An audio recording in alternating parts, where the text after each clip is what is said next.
मध्ये आपले स्वागत आहे। पाहूयात आजच्या ताज्या बातम्या। प्रादेशिक परिवहन कार्यालय सांगली येथे वाहन परवाना काढण्यासाठी आलेल्या परवानाधारकांची नवीन व जुन्या वाहनांच्या पासिंगसाठी आलेल्या ग्राहकांची वेगवेगळी कारणे दाखवून एजंटांमार्फत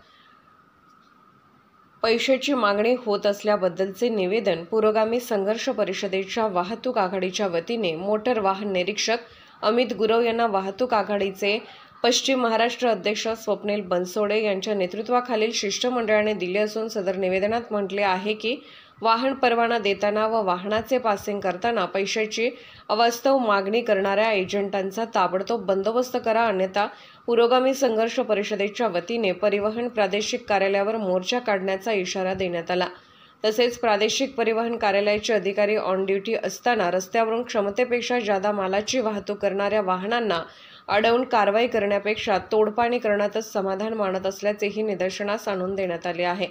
सदर शिष्टमंडळात पश्चिम महाराष्ट्र महिला आघाडीच्या वरिष्ठ अध्यक्षा कुमारी नैना लोंढे, पश्चिम महाराष्ट्र संपर्क प्रमुख रेश्मा नरुटे, कवठेमहांकाळ तालुका अध्यक्ष राजेश करपे, सोनाली देसाई, पुरोगामी संघर्ष परिषदेच्या वतीने प्रादेशिक मोटर निरीक्षक अमित गुरव यांना निवेदन देताना स्वप्नील बनसोडे, रेश्मा नरुटे, राजेश करपे, पदाधिकारी व कार्यकर्ते मोठ्या संख्येने उपस्थित होते।